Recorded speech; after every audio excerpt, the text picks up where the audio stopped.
सोचिए, अटलांटिक महासागर की गहराइयों में टाइटैनिक के मलबे के पास एक पनडुब्बी अचानक खामोश हो जाती है। आज हम टाइटन हादसे की इसी कहानी को परत दर परत समझने की कोशिश करेंगे। तारीख थी 18 जून 2023। टाइटैनिक नाम का एक सबमर्सिबल 5 लोगों को लेकर टाइटैनिक का मलबा देखने के लिए निकला। सब कुछ प्लान के मुताबिक चल रहा था। वो लोग अपनी मंजिल से मतलब मलबे से सिर्फ 200 मीटर दूर थे। और फिर ठीक सुबह 11:17 पर अचानक सब शांत हो गया। हर तरह का संपर्क टूट गया। यही तो सबसे बड़ा सवाल है। कोई सोच भी कैसे सकता है कि 2.5 करोड़ रुपए की एक टिकट वाली इतनी हाई प्रोफाइल यात्रा का अंत समुद्र की गहराइयों में एक भयानक खामोशी में होगा? चलिए इसी सवाल का जवाब ढूंढते हैं। इस पूरे हादसे को समझने के लिए हमें सबसे पहले खुद टाइटन को समझना होगा, क्योंकि ये कोई आम पनडुब्बी नहीं थी। देखिए, टाइटन एक सबमरीन नहीं बल्कि एक सबमर्सिबल था। अब इसका मतलब क्या है? इसका मतलब यह है कि वो अपने दम पर काम नहीं कर सकता था। उसे पानी में ले जाने, वापस लाने और यहाँ तक कि कम्युनिकेशन के लिए भी हमेशा एक मदरशिप की जरूरत पड़ती थी। यहाँ इन दोनों के बीच का फर्क देखना बहुत जरूरी है। एक सबमरीन, आप जानते हैं, अपनी पावर से चलती है, बंदरगाह से निकलती है और महीनों तक पानी के नीचे रह सकती है। वहीं दूसरी तरफ एक सबमर्सिबल, वो कुछ ही घंटों के मिशन के लिए बना होता है और अपनी हर छोटी बड़ी जरूरत के लिए मदरशिप पर ही निर्भर रहता है। और टाइटन का डिजाइन तो बहुत ही अजीब और विवादास्पद था। सोचिए, उसे एक मामूली से वीडियो गेम कंट्रोलर से चलाया जाता था। अंदर बैठने के लिए कोई सीट नहीं थी। सभी यात्री फर्श पर बैठते थे और सबसे डरावनी बात, उसका दरवाजा बाहर से 17 बोल्ट लगाकर बंद किया जाता था।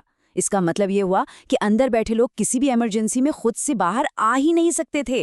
और सबसे बड़ी चिंता की बात, टाइटन के पास कोई भी ऑफिशियल सेफ्टी सर्टिफिकेशन नहीं था। चलिए अब जरा टेक्नोलॉजी से हटकर उन लोगों की बात करते हैं जो उस दिन उस सबमर्सिबल में सवार थे। सबसे पहले थे स्टॉकटन रश। ये ओशन गेट कंपनी के सीईओ थे, इस पूरे मिशन के पीछे का दिमाग थे और उस दिन खुद ही टाइटन को पायलट कर रहे थे। उनके साथ थे पॉल हेनरी नार्जियोले, एक बहुत ही अनुभवी फ्रांसीसी एक्सप्लोरर। उन्हें मिस्टर टाइटैनिक के नाम से जाना जाता था। क्यों?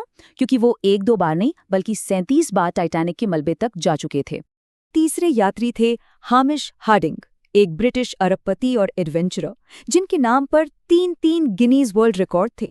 और आखिर में थे पाकिस्तान के एक जाने-माने बिजनेसमैन शहजादा दाऊद और उनके 19 साल के बेटे सुलेमान।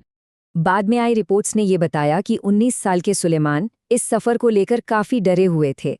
वो सिर्फ अपने पिता की खुशी के लिए इस ट्रिप पर गए थे। ये बात इस पूरे हादसे को और भी ज़्यादा दुखद बना देती है। तो चलिए अब वापस कहानी पर लौटते हैं। देखते हैं कि संपर्क टूटने के ठीक बाद क्या हुआ। जो हुआ वो सिर्फ एक कम्युनिकेशन फेलियर नहीं था। टाइटन के 2 अलग-अलग सिस्टम, एक जिससे वो टेक्स्ट मैसेज भेजते थे और दूसरा उसका ट्रांसपॉन्डर जो उसकी लोकेशन बताता था, दोनों ने ठीक एक ही पल में काम करना बंद कर दिया। देखिए, संपर्क टूटा सुबह 11:17 पर, लेकिन अधिकारियों को इसकी सूचना दी गई शाम को 7 बजे के बाद। इस देरी ने अगर बचाव की कोई उम्मीद थी भी तो उसे और भी कम कर दिया। और फिर एक ऐसे एक्सपर्ट ने अपनी थियरी सामने रखी जिसने इस पूरे रहस्य से लगभग पर्दा ही उठा दिया।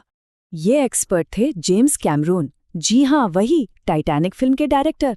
लेकिन वो सिर्फ एक फिल्म मेकर नहीं हैं, बल्कि एक बेहद अनुभवी डीप सी एक्सप्लोरर हैं जो खुद 33 बार टाइटैनिक के मलबे तक जा चुके हैं।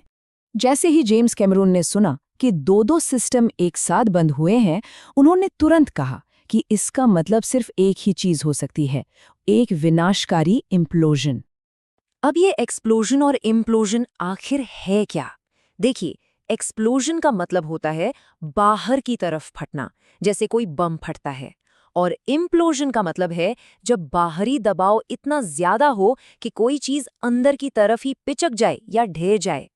एक्सपर्ट्स का मानना है कि टाइटैनिक की गहराई में पानी का दबाव इतना ज्यादा था कि टाइटन का इम्प्लोजन 1 मिलीसेकंड से भी कम समय में हो गया।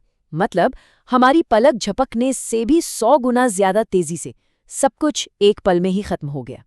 और आखिरकार 4 दिन बाद 22 जून को खोज अभियान को टाइटन के कुछ टुकड़े टाइटैनिक के मलबे के पास मिले। इससे इस विनाशकारी इम्प्लोजन की पुष्टि हो गई और साथ ही उन 5 लोगों के न बचने की भी। तो अंत में ये सवाल हमारे सामने खड़ा होता है, क्या टाइटन हादसा इनोवेशन और खोज की दुनिया में एक साहसिक कदम था जो गलत हो गया, या फिर ये सुरक्षा नियमों को नज़रअंदाज करने का नतीजा था, एक ऐसी त्रासदी जिसे शायद टाला जा सकता था।